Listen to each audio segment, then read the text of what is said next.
마태복음 15장 7절로 9절까지 말씀 우리 함께 교독하시고 합독하시겠습니다. 외식하는 자들아, 이사야가 너희에 관하여 잘 예언하였도다. 일러스되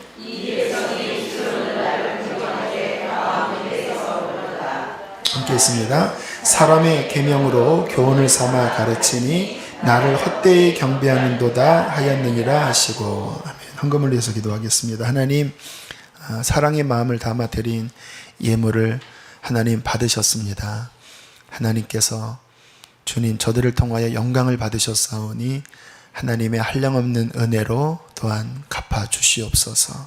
특별히 가정을 온전히 구원하여 주시고 저희의 심령을 말할 수 없는 은총으로 견고히 세워 주시옵소서. 예수님의 이름으로 축복하며 기도했습니다. 아멘.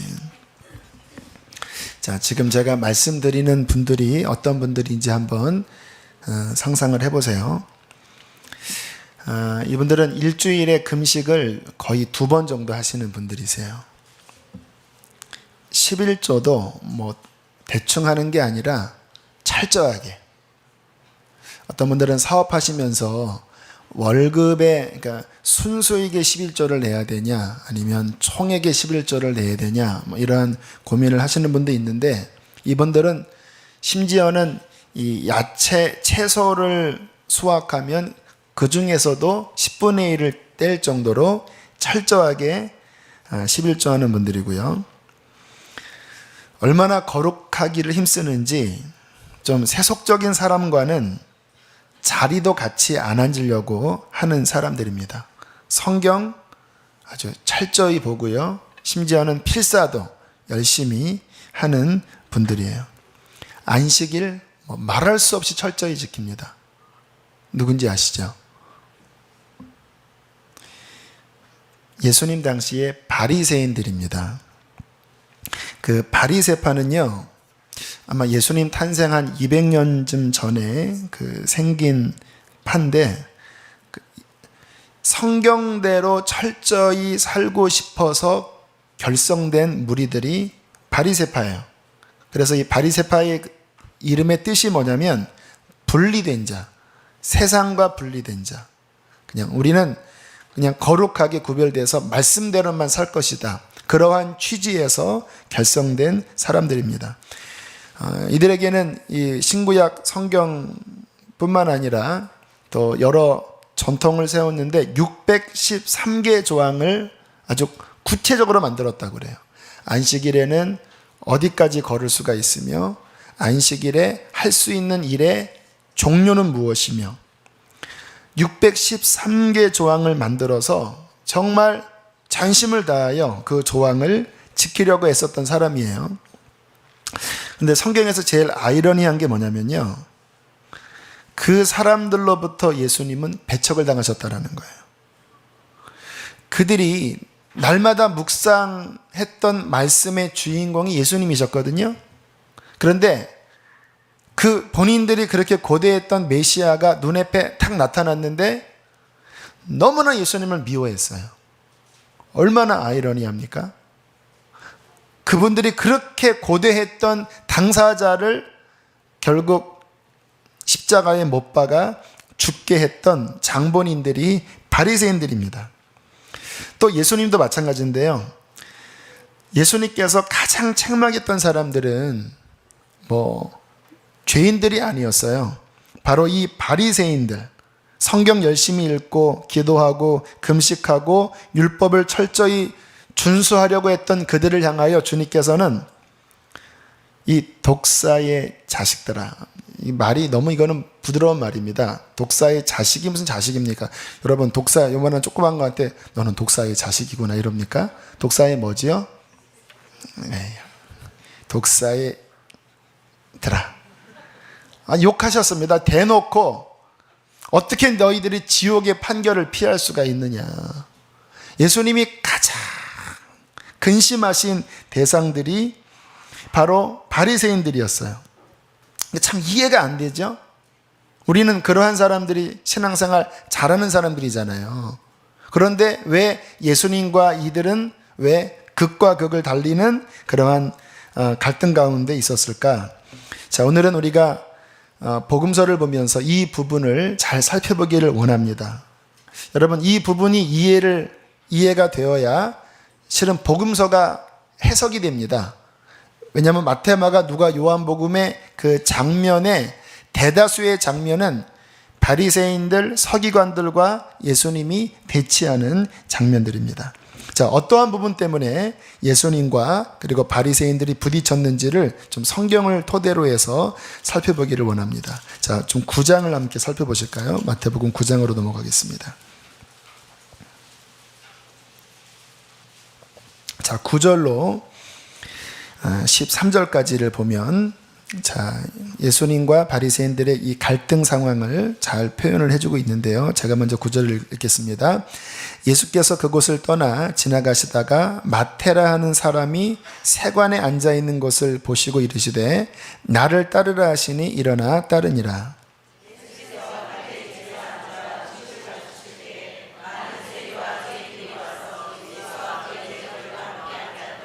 바리새인들이 보고 그의 제자들에게 이르되 어찌하여 너희 선생은 세리와 죄인들과 함께 잡수시느냐.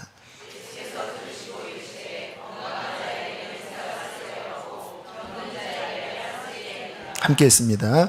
너희는 가서 내가 긍휼을 원하고 제사를 원하지 아니하리라 하신 뜻이 무엇인지 배우라. 나는 의인을 부르러 온 것이 아니요 죄인을 부르러 왔노라 하시니라. 예수님이 그 당시에 바리새인들이 아주 혐오하는 사람들과 같은 식탁에서 식사를 하신 거예요. 바리새인들은 부정탄다고 얼씬도 안 했거든요. 손도 안 잡을 정도였거든요. 세리들, 창녀들, 그 당시에 아주 저주받았다고 생각하는 그러한 사람들이 예수님 곁에 와서 너무나 친근하게 식사도 하고 악수도 하고 어깨동무도 하고 하는 모습을 보고 바리새인들이 이게 충격에 빠진 거예요. 왜냐하면 저분이 하는 것을 보면 선지자 같은데, 그런데 이 죄인들이랑 어울리는 걸 보면 이게 본인들의 생각에 안 맞거든요. 그래서 예수님의 제자들에게 질문합니다. 왜 네 선생은 왜 죄인들과 왜 식사하느냐? 여러분, 성경을 가만히 보면요, 예수님께서 오히려 가까이 했던 대상들이 실은 이러한 부류의 사람들이었어요. 자, 왜 예수님께서는 이들과 같이 하셨을까요? 죄 짓기 위해서 그러셨나요? 그렇진 않으셨죠. 같이 죄에 빠지기 위한 것이 아니었고, 주님께서는 그들을 불쌍히 여기셔서 그들에게 하나님의 말씀을 전하고 또 그들을 사랑으로 건지시기 위하여 그들을 만나신 거예요. 예수님의 마음 안에는 그 죄인을 향한 정죄감보다는 그들을 불쌍히 여기는 긍휼의 마음을 품으셨다라는 거예요. 자, 그러면 한번 생각을 해보세요. 이 율법 성경의 핵심 정신이 나를 지킨다고 이러한 죄인들을 피하는 게 근본 정신입니까? 아니면 그들을 건지기 위해서 사랑으로 다가가는 게 근본 정신입니까? 후자가 근본 정신이잖아요. 여러분, 주님께서 이 부분을 바리새인들에게 지적하신 거예요. 너희들은 말씀을 지킨다고 떠드는데 율법의 본질을 모른다. 그러면서 13절에 중요한 말씀을 하시죠. 자, 13절 다시 한번 읽어보겠습니다. 시작. 너희는 가서 내가 긍휼을 원하고 제사를 원하지 아니하리라 하신 뜻이 무엇인지 배우라. 나는 의인을 부르러 온 것이 아니요 죄인을 부르러 왔노라 하시니라. 바리새인들에게 구약 성경을 인용했는데, 사랑 없는 제사보다, 사랑 없는 종교적인 열심보다 하나님이 원하시는 것은 이웃을 내 몸처럼 사랑하는 긍휼의 마음을 품고 이 종교적인 벽을 뛰어넘는 거다. 이 마음이 하나님이 찾으시는 마음이다. 그 성경의 근본 정신을 이해하지 못하면 너희의 그 율법적인 열심이 이게 오히려 하나님께 나아가는 방해물이 된다라고 말씀을 하시는 거예요. 제가 예전에 들은 이야기입니다. 홍등가 창녀촌이죠. 여기서 사역하는 어떤 목사님이 있으셨다고 그래요. 교우들은 누굽니까? 몸 파는 여인들이에요. 이 여인들이 이제 몸이 아프잖아요. 손님들을 받으면서. 그러면 너무 아프면 목사님에게 와서 안수기도를 해달라고 한다는 거예요. 야, 그러면 여러분 어떻게 해야 되죠? 그런데 이 목사님은 그 여인들이 오면 그렇게 불쌍히 여기면서 안수를 해줬다라는 거예요. 그렇다고 이 여인이 뭐 일이 잘 되기를 기도할 수도 없잖아요. 아무튼 그 잘못된 거잖아요. 하지만 너희는 잘못됐으니까 어디 교회 예배당에 오냐. 이렇게 하시지 않고 그들을 끌어안고 눈물로 기도하셨다라는 거예요. 자, 우리가 이 목사님을 좀 극단적인 예지만 어떻게 봐야 합니까? 이 목사님이 잘하는 행동일까요? 어떻게 거룩한 목사님이 그러한 홍등가에 들어가서 어떻게 그 여인들을 만질 수가 있나요? 차라리 이 여인들에게 회개하라고 외치는 게 그게 더 맞는 말이 아닐까요?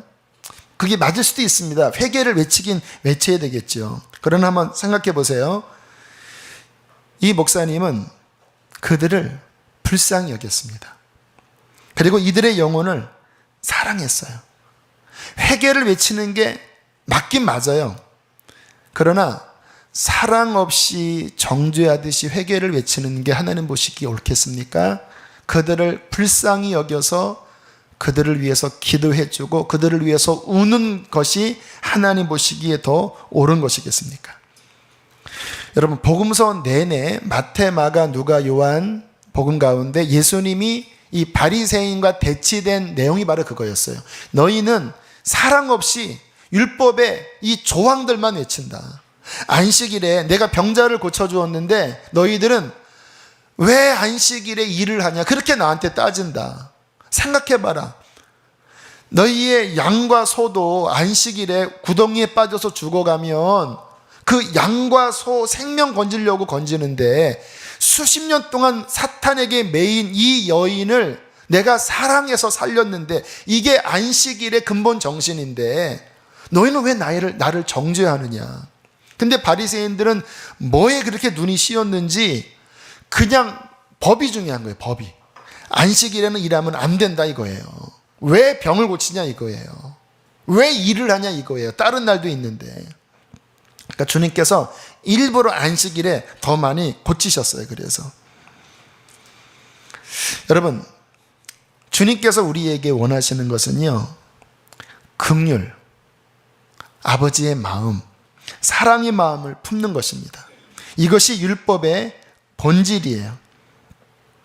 우리가 자칫 성경을 읽고 그리고 뭔가 하나님에 대해서 안다고 생각을 하지만 우리의 중심 안에 정말 긍휼이 없고 사랑이 없이 잣대로만 재는 그 마음을 갖는다면 여러분 기억하십시오. 우리도 바리새인 됩니다.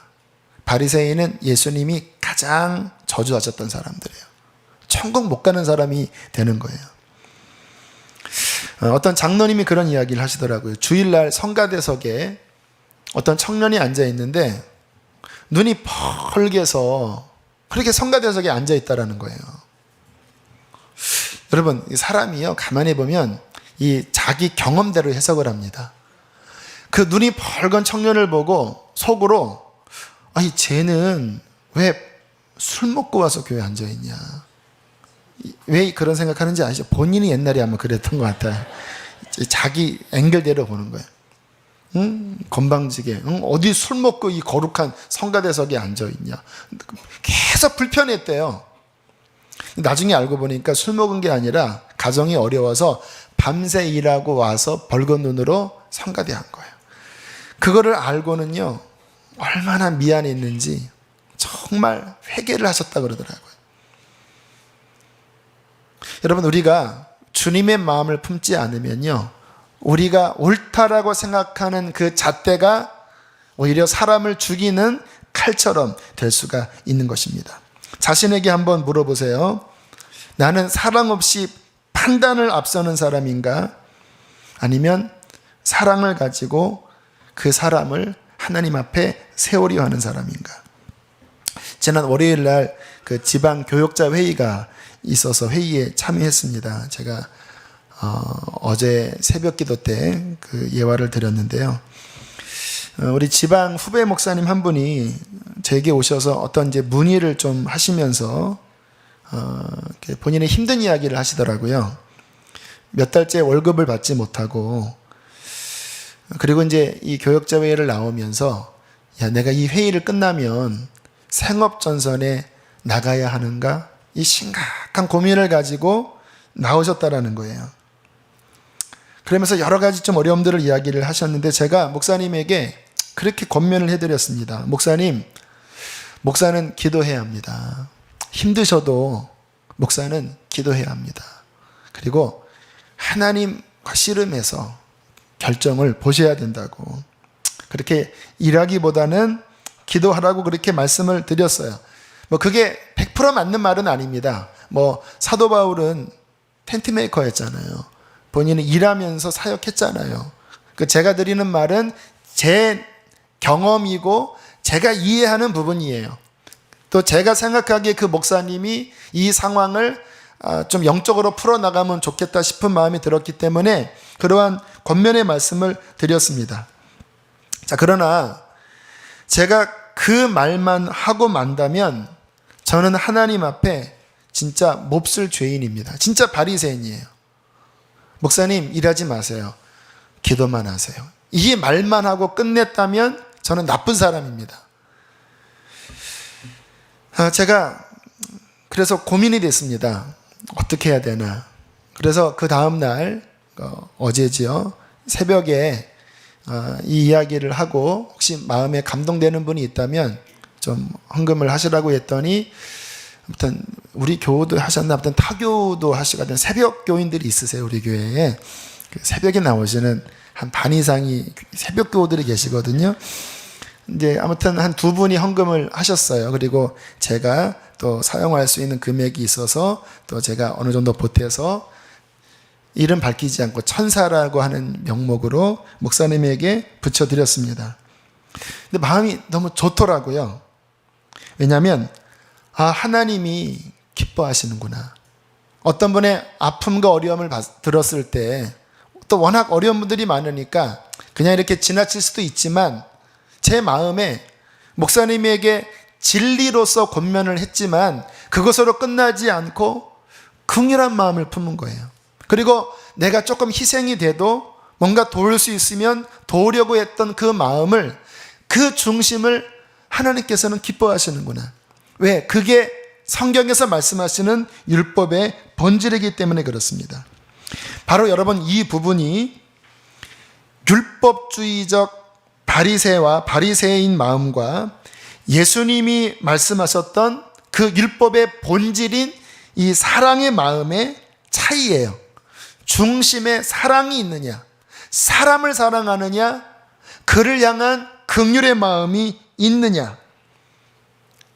여러분, 이게 종이 한 장 차이예요. 실은 저나 여러분이나 종교생활 오래 하셨잖아요. 그래서 자칫 잘못하면, 물론 우리가 11조 열심히 해야 합니다. 주일 성수 열심히 해야 합니다. 그리고 이것저것 성경의 계명들을 지켜야 합니다. 다 맞는 말씀. 저도 그런 설교 강조하는 사람이잖아요. 하지만 그것만 강조됐는데 긍휼이 빠지고 사랑이 빠져버리잖아요. 무서운 사람 됩니다. 저는 여기 서 있는 저나 우리 교우들이 그런 사람 되지 않기를 바랍니다. 강조해야 돼요. 성경 철저히 읽고 말씀 따라가야 되죠. 하지만 언제나 점검할 것은 내 안에 긍휼이 있는가, 긍휼이 있는가. 여기 교회 생활 오래 하신 분들은 판단력이 좋으세요. 그래서 어떤 상황에서 잘 판단들을 하세요. 하지만 기억하십시오. 그 안에 긍휼이 없다면 그 판단은 사람을 죽이는 칼이 됩니다. 그러나 긍휼과 사랑이 있다면 그것은 그 사람을 고치고 살리는 생명의 의사가 될 것입니다. 저는 우리 안에 칼이 있지만 그것을 그냥 정죄하듯이 휘두르는 것이 아니라 정말 불쌍히 여기면서 사람들을 세우는 예수의 심장을 가진 사람들이 저와 여러분 되시기를 간절히 원하는 것입니다. 자, 이들에게 긍휼이 없었다라는 것이 큰 문제고요. 자, 또 하나 치명적인 문제가 있습니다. 자, 15장으로 넘어가겠습니다. 15장. 자, 1절로 9절 교독하겠습니다. 그때에 바리새인과 서기관들이 예루살렘으로부터 예수께 나와 이르되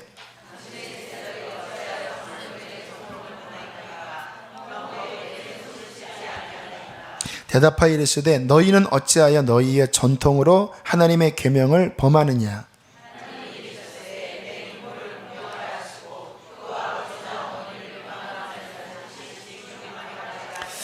너희는 이르되 누구든지 아버지에게나 어머니에게 말하기를 내가 드려 유익하게 할 것이 하나님께 드림이 되었다고 하기만 하면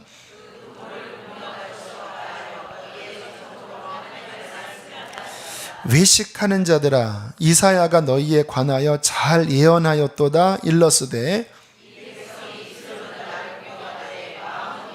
함께 했습니다. 사람의 계명으로 교훈을 삼아 가르치니 나를 헛되이 경배하는도다 하였느니라 하시고. 자, 이들의 문제는 무엇이냐면요, 입술은 뭐 하나님 얘기, 뭐 할렐루야, 뭐 주님이 하셨습니다, 뭐 아무튼 성경 구절 대면서 그 입은 완전 거룩합니다.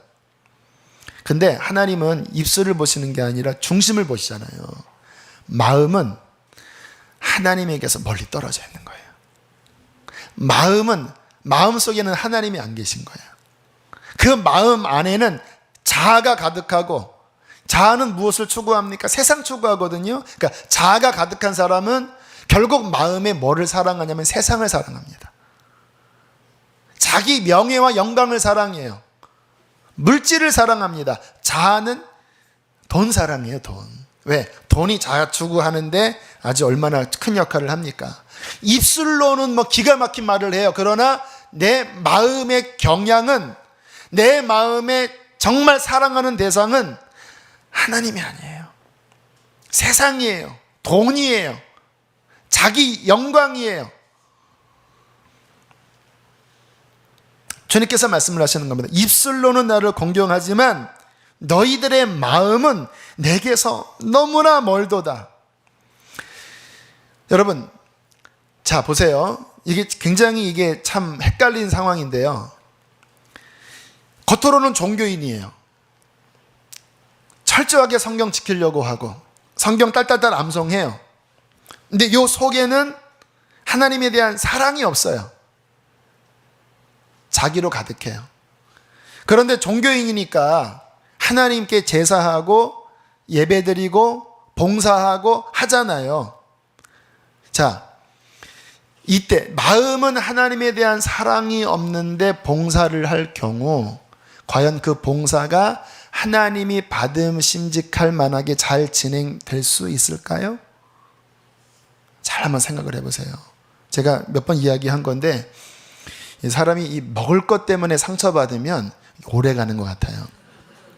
제가 군대에서 교육전도사를 서브로 했거든요. 원래는 그냥 일반 사병이었는데 교회에서 일을 맡겨줘서 두 가지를 같이 했었습니다. 근데 이제 아동부 뭐 소풍인가가 있었어요. 그 군 교회에 그 일반인들도 왔는데, 근데 김밥을 싸가야 되는데 군인이 어떻게 김밥을 쌉니까? 근데 교회 집사님, 선생님이었나 부장님이었나, 그분이 전도사인 제 김밥까지 싸기로 그렇게 얘기가 돼 있는 거예요. 그래서 이제 갈 때 김밥 사주셨어요? 그렇게 했더니 제가 하도 오래돼서 정확한 정황은 기억이 안 나는데 아주 귀찮다라는 투로, 아유 여기 있어요. 왜 나한테 이렇게 귀찮은 걸 시켰어요? 아유 그냥 드세요. 이런 투로 딱 주는 거예요. 근데 그 순간에 기분이 너무 나쁘더라고요. 먹을 것 같고 이러면 안 되는 거예요. 진짜 제가 그때 알았습니다. 아, 진심의 섬김의 마음이 없이, 사랑의 마음이 없이 뭔가를 한다라는 것은 하는 당사자에게나 받는 사람에게나 불쾌한 거구나. 여러분, 사람입니다. 사람도 그렇게 마음 없이 그냥 억지로 한 것이 차라리 안 받고 굶고 말지. 그런 마음이건을 하나님, 중심을 살피시는 하나님, 그 무엇보다도 마음을 원하시는 하나님이신데 우리가 주님을 섬길 때 마음이 없는 거예요. 마음이. 봉사를 해도 제가 설교하러 올라오는데 마음이 없는 거예요. 그냥 또 내가 또 설교를 해야 되나? 이런 마음인 거예요. 제가. 우리 여러분들이 성가대를 하는데 마음이 별로 하나님께 찬양할 마음이 없는 거예요. 근데 그냥 인간적인 그냥 정 때문에 앉아 있는 거예요. 교사를 하는데 또 교회 어떠한 역할을 하는데 하나님에 대한 사랑의 마음은 없이 그냥 의무감으로 하니까 여러분 기쁜가요? 그런 마음이면? 뭐든지 마음이 있어야 뭘 하더라도 이게 기쁜 거예요. 제가 새벽에 한번 말씀드렸잖아요. 저는 골프를 안 쳐봐서 모르는데 골프가 그렇게 재밌대네요. 그래서 교인이 어떤 목사님한테 그렇게 이야기를 했대요. 목사님, 골프가 얼마나 재밌냐면요, 일요일 날 골프를 친다고 생각하면요, 금요일 날 눈을 뜨면서부터 설레인대요. 막 머릿속에는 막 온갖 골프 가득하다라는 거예요. 그 마음이 얼마나 좋은지.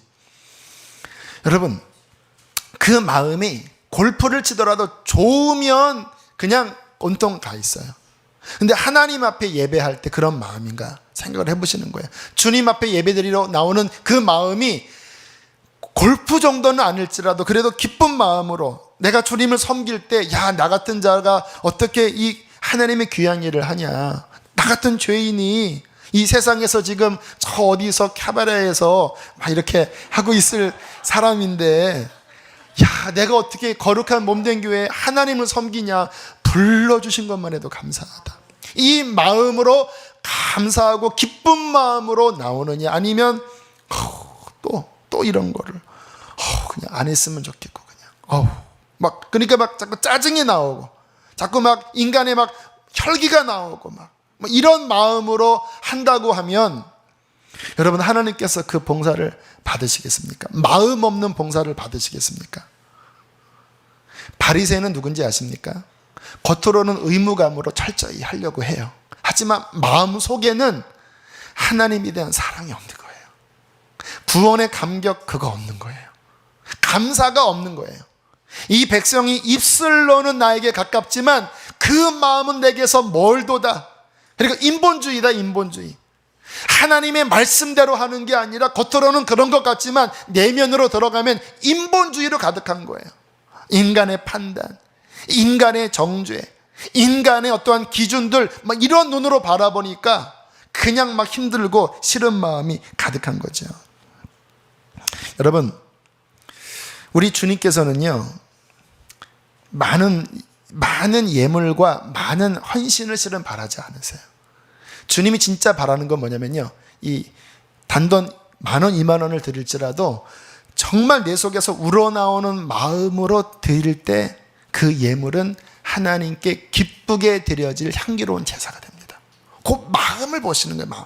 여러분의 자녀가 사탕 하나라도 아빠 엄마를 사랑하는 마음으로 어린이집에서 받아놓은 거를 갖다가 엄마 이거 먹어, 이 사탕 그거 좋지도 않아요. 좋아하지도 않아요. 어른들은.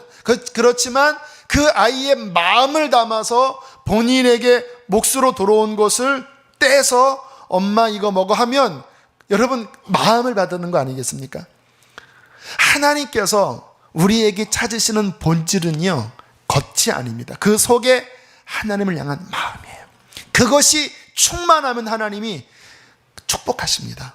저희 교회는 축복 설교 별로 안 해요. 하지만 필요합니다. 하나님은 우리에게 축복하기를 원하시는 분이세요. 왜냐하면 사랑이시기 때문에, 사랑이신 분이 자녀에게 주기를 원하잖아요. 그게 실은 하나님이 인간을 창조할 때부터 복을 주시면서 생육하고 번성하고 복되게 지으셨어요. 왜? 사랑하니까. 그러나 언제나 그 관계는 뭐냐면 우리가 그 하나님의 사랑을 깨닫고 우리도 마음으로 하나님을 사랑하는 이 주고받은 관계 안에서 하나님의 온전한 복이 우리에게 부어지는 거예요.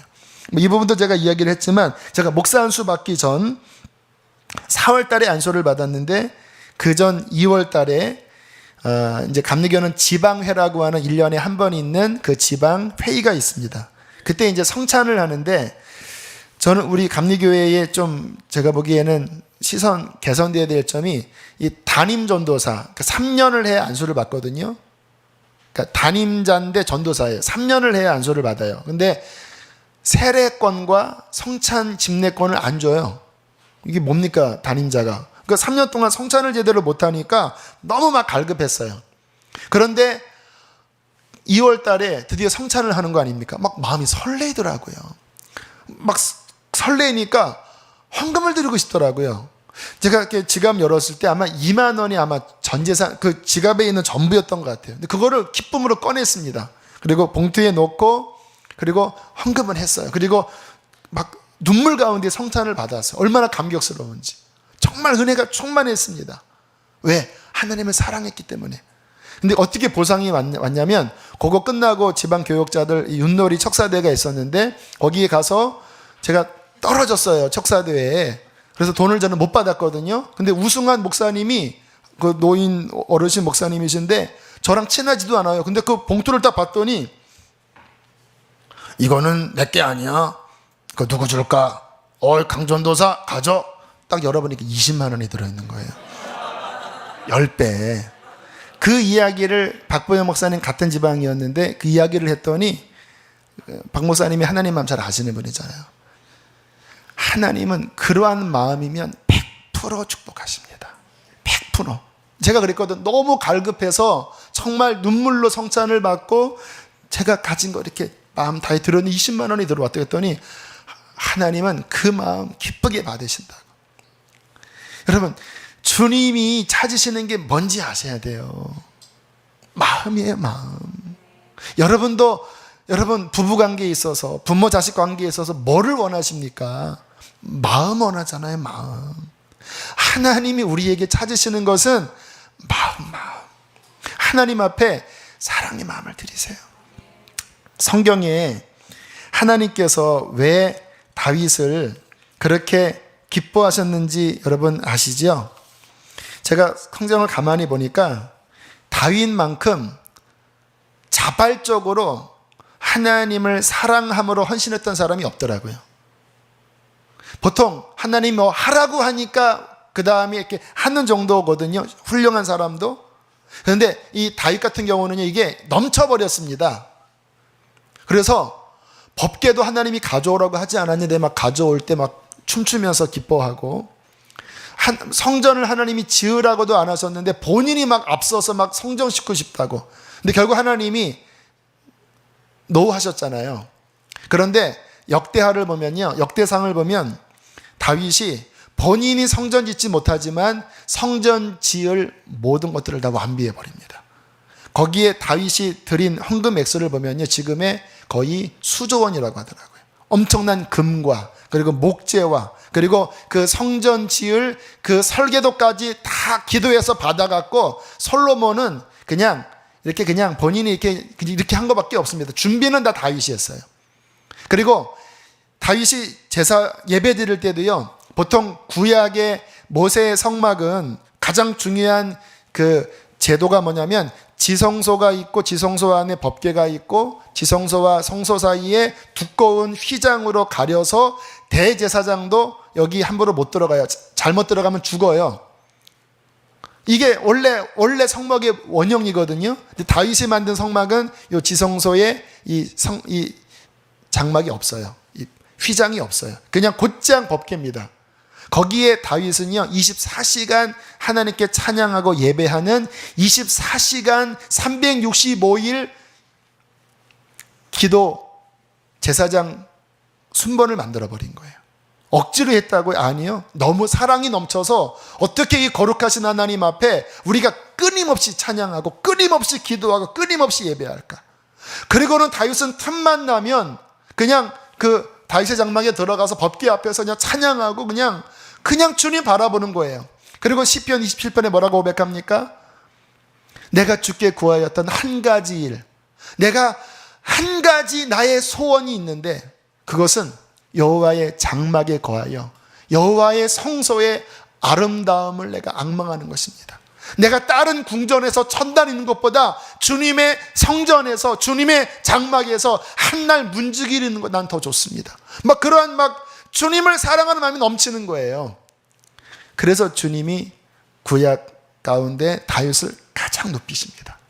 왠지 아십니까? 다윗한테 주님이 찾으시는 이 심장이 있는 거예요. 심장이. 넘치는 심장이 있는 거예요. 여러분, 우리가 왜 기도합니까? 주님 만나는 게 좋아서 기도하시는 자들 되시길 바랍니다. 왜 봉사하지요? 나를 구원해 주신 게 감사해서 우리는 하나님을 섬기는 거예요. 여러분, 우리는 주님을 사랑합니다. 주님이 그저 좋은 거예요. 그래서 교회 올 때도, 제가 예전에 교회를 멀리 다녔는데도 그 1시간 반 대중교통 오는 그 길이 저는 그렇게 좋았어요. 그냥 행복했습니다. 지하철 타고 그리고 버스 타고 1시간 반을 걸려서 왔는데 그 거리가 저는 한 번도 멀게 안 느껴졌어요. 그렇게 제가 다니니까 그러한 무리들이 붙더라고요, 이렇게. 제가 그래서 그때 섬길 때 아주 먼 거리, 저보다 더 먼 거리, 목동이 교회였는데 제 집이 의정부였고 더 백석까지에서부터 다니는 사람이 있었어요. 수원, 백석, 분당, 목동까지. 근데 누군가 막 기뻐서 그렇게 다니니까 사람들이 같은 마음으로 이렇게 모이더라고요. 저는 생각을 해요. 하나님께서, 그때는 잘 몰랐습니다. 지금은 하나님의 마음을 좀 더 아는 지금에서는 알겠어요. 아, 내가 젊었을 때 그 중심 안에 하나님을 향한 그 사랑의 마음을 하나님께서 받으셨구나. 저는 끝까지 이 마음 변치 않게 되길 바라요. 내가 죽는 그날까지 제가 목회를 얼마나 어떻게 외형적으로 하느냐 하나도 안 중요합니다. 하나도 안 중요해요. 다 파송 보내도 전 좋겠어요. 진짜 좋나? 모르겠습니다. 또 사람 없으면 그때는 또 힘들어 하겠죠. 이것도 외식일 수 있습니다. 괜히 멋져 보인 척, 이것도 아니에요. 너 그러지 마라. 하지만 정직하게 고백할 수 있는 건 있습니다. 저는 하나님을 향한 중심, 이것 변치 않기를 원해요. 왜요? 하나님이 결국 내 인생을 총평했을 때 하나님이 계산하는 거는 그것 계산하니까. 너 나 얼마나 사랑했냐? 나를 얼마나 사랑해서 나를 섬겼냐? 그것만, 사랑으로 한 것만 하나님 앞에 남을 것입니다. 만약에 우리 안에 이 은혜의 감격이 사라지고, 이게 은혜의 감격이 사라지고 교회에 열심히 하면요, 뭐가 싹트냐면 업적의식이 싹트입니다. 그게 바리새인들이 가진 마음이었는데 우리는 이렇게 했다 이거예요. 저 세리들과 저 창녀들과 우리는 차원이 다른 자라 이거예요. 일주일에 2번 금식하고, 우리는 또 뭐합니까? 기도하고, 우리는 한 업적이 있다 이거. 업적의식. 여러분, 신앙인들에게 업적의식은요 독약입니다. 내가 업적의식을 가진 순간 은혜는 사라져버리는 거예요. 업적의식을 가진 순간 그 다음부터 판단하기 시작하는 거예요. 업적의식을 가진 순간 하나님을 향한 사랑보다는 내가 들어가 버리는 거예요. 여러분, 사람이 하나님의 은혜가 사라지고 자아가 없으면요, 그러면 아까도 말씀드렸잖아요. 이 자아에서 나오는 거는 결국 이 자기 자랑, 그리고 이 육체에서 나오는 것은 속에 더러운 것밖에 없거든요. 그런데 내가 주님 바라보지 않고 주님 의지하지 않아요. 이 자아로 가득 차 있어요. 그런데 겉으로는 종교인으로 포장을 했어요. 그러니까 사람 보기에는 거룩해 보이잖아요. 근데 속은 아니잖아요. 그때 무슨 일이 벌어지는지 아십니까? 외식이 벌어져요. 외식. 겉과 속이 달라진 거예요. 겉으로는 뭔가 하나님 가까워요. 속은 하나님께 멀어졌어요. 업적의식을 가져요. 그 외식에 빠졌을 때 주님께서는 그들을 이렇게 신랄하게 책망하셨습니다. 마태복음 23장으로 넘어가 보실까요? 23장 23절로 28절. 23장 전체가 그 이야기인데 축약하면 23절로 28절 한번 쭉 읽어보시겠습니다. 시작. 외식하는 서기관들과 바리새인들이여, 너희가 박하와 회양과 근처의 11조는 들이되 율법에 더 중한 바 정의와 긍휼과 믿음은 버렸도다. 그러나 이것도 행하고 저것도 버리지 말아야 할지니라. 맹인된 인도자여, 하루 살리는 걸러내고 낙타는 삼키는도다. 화 있을진저 외식하는 서기관들과 바리새인들이여, 잔과 대접의 겉은 깨끗이 하되 그 안에는 탐욕과 방탕으로 가득하는도다. 눈먼 바리새인들이여, 너는 먼저 안을 깨끗하게 하라. 그리하면 겉도 깨끗하리라. 화 있을진저 외식하는 서기관들과 바리새인들이여, 회칠한 무덤 같으니 겉으로는 아름답게 보이나 그 안에는 죽은 사람의 뼈와 모든 더러운 것이 가득하도다. 이와 같이 너희도 겉으로는 사람에게 옳게 보이되 안으로는 외식과 불법이 가득하도다. 외식하는 자, 화 있다라고 말씀을 하신 거. 지옥 간다라는 거예요. 제가 한 10년 전에 이 말씀 보고 충격받았습니다. 화 있을진저, 거의 목회자한테 하는 이야기더라고요. 이 지옥이구나. 예수님께서 외식하는 자가 화 있다고 했는데 그 화 있는 사람이 천국 가겠습니까?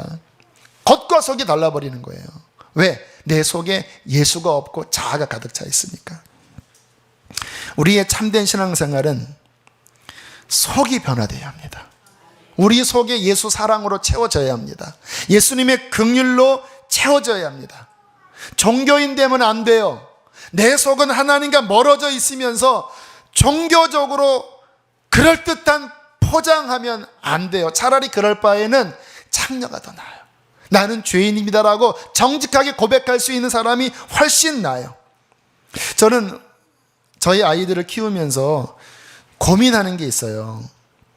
목사 자식들이니까 글쎄 지금 시대는 좀 안 그런데 지금 제 때 목사님 되신 분이나 그 아래 위에 보면요, 그 목사 자녀들 그런 말을 많이 들은 거예요. 너는 목사 자녀니까 너 처신 똑바로 해라. 그래서 목사 자녀들이 상처가 많아요. 왜? 목사 애들은 목사가 아니거든요. 애입니다. 그냥 때로는 투정 부리고 짜증내고 하고 그런 애예요. 그런데 이 부모의 채신이 있으니까 너는 목사 자녀, 목사의 목회에 누를 끼치면 안 된다. 그렇게 하면서 막 이렇게 억압하는 거예요. 두 부류로 나눠집니다. 반항하는 사람. 그래서 목사 자녀 중에서 이 깽판 치는 사람이 많이 있다고 그래요. 깡패 막. 왜냐하면 막 속에 이 다혈질인 사람들은 못 견디는 거예요. 내가 목사입니까? 아빠가 목사지. 그래서 그냥 춤추고 마시고 부어라 마셔라 완전히 그냥 개판인 쪽으로 가는 사람들이 있고, 또 한 부류의 사람은 착한 사람들이 있어요. 그래서 부모의 말을 잘 들어서 이제 말 잘 듣는 사람이 됐어요. 근데 여러분 생각해 보세요. 사람의 교훈으로 착한 사람이 되라고 했지만 정말 이 속에서 변화되지 않으면 그것도 온전한 게 아닌 거예요. 그래서 그런 경우 사람 보면 부자연스럽습니다. 뭔가 이렇게 말은 잘 들어요. 근데 막상 대화해 보면 자유가 없어요. 사람의 교훈으로 훈련을 받은 것 뿐이에요. 내 속은 눌려있고 기쁨이 없고 하나님을 향한 즐거움으로 섬기는 게 아니라 그냥 부모 눕기치 않으려고 착한 사람으로 자라서 그렇게 해준 것 뿐이에요. 하나님이 그 마음을 실은 안타깝게 여기시고 불쌍히 여기세요. 그래서 제가 제 자녀 생각할 때 너는 목사 자녀니까 라는 말을 안 하려고 해요. 왜요? 그게 건강하지 않아요. 그래서 여러분도 혹시 그렇게 말하지 마세요. 너 목사님 아이가 왜 그러냐? 그거는요, 아이한테 큰 짐을 지어주는 거예요. 진짜 중요한 거는 그 아이가 정말 하나님 만나서 자발적으로 변화되면, 그래서 자발적으로 하나님 섬기면 그게 좋은 거예요. 아직 그 수준이 안 될 때는 조금 그래도 기도하는 것밖에 저는 없다라고 생각하는 입장을 갖고 있는 사람입니다. 저는 제 생각이 틀리지 않다고 생각해요. 정말 속에서 변화돼야 진짜 아니겠습니까? 자, 그래서 우리가 오늘 결론으로, 결국 이 바리새인으로부터 벗어나는 방법은요, 속이 변화되는 것밖에 없어요. 속이. 어떻게 속이 변화될까? 자, 첫 번째입니다. 따라하겠습니다. 자신을 깊이 인식해야 한다. 다시 한번, 나의 본질이 어떠한지 보아야 한다. 이 인식이요, 정말 명확해야 합니다. 저는 우리 교회에 특히 우리 교회에 섬기시는 분들은 이 인식이 명확했으면 좋겠어요. 여러분, 나의 본질은 무엇입니까? 죄인 중에 괴수입니다. 이게 본질상 진노의 자녀. 이 사람 속에 나나 지존파나 나나 김정일이나 나나 세상이 어떠한 죄인이나 본질은 똑같아요. 이 인식이 있어야지 우리가 영적으로 비로소 바른 원스텝을 들어갈 수 있는 거예요. 나는 그래도 괜찮은 사람이라고 생각하면 그 교만 때문에, 그 자아의식 때문에 결국 영적으로 큰 어려움이 옵니다. 내가 얼마나 죄인인지를 처절하게 느끼셔야 돼요. 저는 고등학교 다닐 때까지 이상하게 죄는 많이 저질렀는데도 내가 그런 죄인이라는 것을 인식을 못했어요. 그런데 성령 받고 알았습니다. 성령 받고 성경 읽기 시작하면서 제가 죄를 짓기 시작하는데요, 진짜 같은 죄를 100번도 더 저지르는 거예요. 그럴 수가 있습니까? 그렇게 막 눈물로 회개하고 또 짓는 거예요. 제가 알았습니다. 나는 안 되는구나. 나는 이게 드러나건 안 드러나 상관없이 본질은 나는 어찌할 수 없는 죄인이구나. 오라 나는 곤고한 자로도, 이 말이 그냥 내 본질 안에서 이해가 됐어요. 여러분, 지금 우리 교우들 복음학교 몇 분 가 계신데 복음학교 안 가신 분들은 꼭 다녀와 보세요. 거기 갔다 오면요, 처절하게 느낍니다. 내가 어떠한 존재적으로 그냥 1%의 가능성도 없는 완전히 타락한 죄인이라는 것을 정말 절감하는 곳이 복음학교예요. 이것이 우리 안에 있어야지 비로소 나의 의, 바리새인적인 나의 의를 내려놓고 두 번째로 나아가는데, 그것은 십자가를 만나는 것입니다. 여러분, 십자가 만나셨습니까?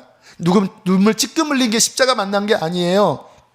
진짜 십자가는 그 존재적인 죄인 나를 하나님이 이처럼 사랑하사 독생자를 주셔서 그 십자가의 죽으심으로 나를 죄에서 은혜로 건져주신 거예요.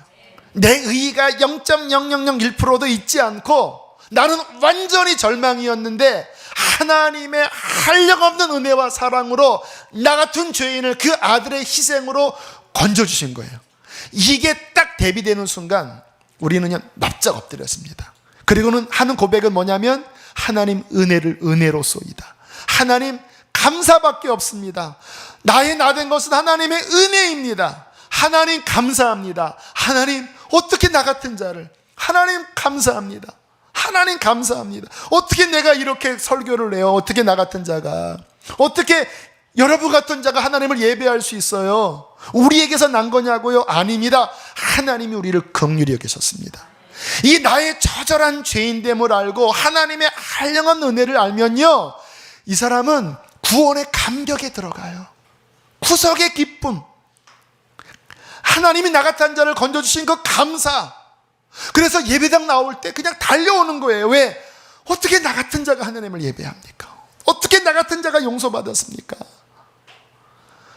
여러분, 이것이 우리 안에 있어야 우리가 영적으로 살아나는 거예요. 이게 우리 안에 충만해야 우리는 바리새인이 되지 않는 거예요. 남의 어떤 허물을 봐도요, 그게 불쌍한 거, 왜 내가 그 모습 아닙니까? 자, 이것이 중요하지만 여기에 그쳐서는 안 돼요. 아마 여기 계신 많은 분들이 이거 다 이미 경험을 하셨던 분들이세요. 근데 지금 우리가 왜 이 모양이 되었죠? 그 구원의 감격이 있었는데 왜 지금은 그게 다 사라져버리고 바리새인처럼 변해갈까요? 자, 마지막 이 부분까지 가야 합니다. 여러분, 신앙생활은 결국 예수님과의 생명의 관계예요. 한 번의 체험이 아닙니다. 예수님께서 말씀하셨죠. 나는 포도나무에 너희는 가지니 저가 내 안에 내가 전에 붙어서 연결되어 있으면 이 사람은 산다. 현재형이 현재형. 신앙생활은요, 한 번의 어떤 감격적인 체험이 아니에요. 물론 그게 필요합니다. 그러나 뭐가 있어야 되냐면 매 순간 내 자아가 다시 내 중심을 강탈하여 이제 내가 은혜로 구원 처음은 받았는데 그 다음에 육체로 마치는 거예요. 자아가 올라와 버리는 거예요. 막 판단하는 거예요. 정죄하는 거예요. 막 짜증내는 거예요. 그러면 이게 벌써 내가 올라온 거거든요. 그 순간마다 다시 십자가 앞에 나를 못 받고 또 회개하고 또 다시 주님 바라보면서 주님밖에 없습니다. 나를 승리하게 할 분은 주님밖에 없습니다. 나를 의롭게 하실 분은 예수밖에 없습니다. 끊임없이 예수 의지하고 예수 바라보고 또 고백하고 예수의 생명을 공급받을 때에 우리는 예수의 생명으로 사랑하는 사람, 하나님께 가까이 가는 진정한 참된 성도로서 서게 될 것입니다. 이거 놓치면요, 목사도 바리새인데요. 제일 제가 두려운 사람이에요. 그런 모습으로 저는 주 앞에 서고 싶지 않아요. 여러분, 아무리 기가 막힌 과거의 경력이 있다 할지라도 지금 내가 그 십자가와 내가 죄인됨과 주님을 끊임없이 의지하는 이게 없어버리면요, 무서운 사람 된다라니까요. 여러분, 오늘 나눈 말씀은 여러분 성경의 가장 본질을 이야기한 것입니다. 여러분, 하나님께서 우리의 마음을 찾으십니다. 주님을 사랑하십시오. 제사보다 긍휼이 더 중요합니다. 이웃을 긍휼히 여기십시오. 내 힘 갖고 되지 않아요. 나는 존재적인 죄인입니다. 십자가 의지하고 매 순간 예수 아니면 살 수 없다라고 하는 절박한 마음을 훈련하십시오. 그때 우리의 마음은 주님이 거하시는 성전이 되어 주님의 은혜로운 마음이 우리 안에 흘러넘친 하나님의 백성으로 서게 될 것입니다. 이 시간 우리 함께 찬양하길 원하는데요, 우리 지난번 크리스티김 선교사님 오셨을 때 불렀던 찬양이 생각이 났어요. 나의만 받으소서, 나의 마음을 받으소서, 오셔서 주님의 처소를 삼으소서. 나의 전부이신 주님, 주여 내 마음을 받으소서. 하나님이 우리의 마음을 원하신다고 그랬죠? 이 마음을 주께 고백하며 나아갑시다.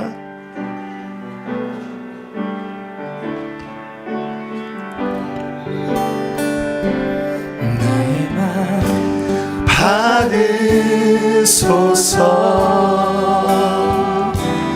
오셔서 주님의 처소 삼으소서. 주님께 고백하세요. 나의 전부이신 주여 내 마음 받아주소서. 나의 마음 받으소서. 나의 마음 받으소서. 오셔서 주님의 처소 삼으소서. 나의 전부이신 주여 내 마음을 받아주소서. 나의 마음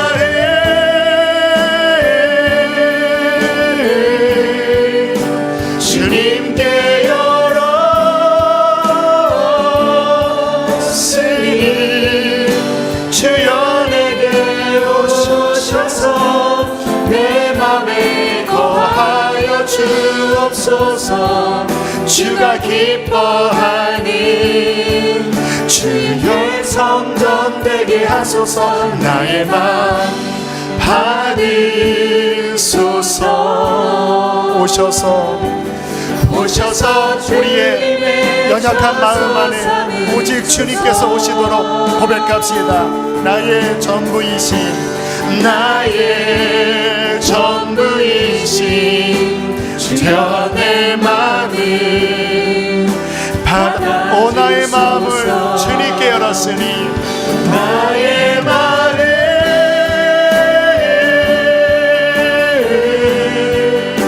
주님께 열었으니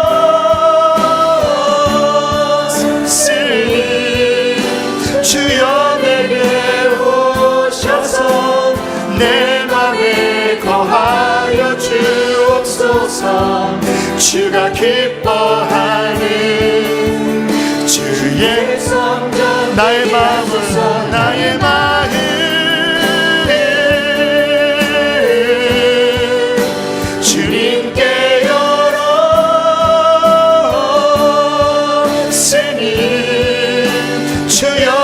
내게 오셔서 내 맘에 거하여 주옵소서.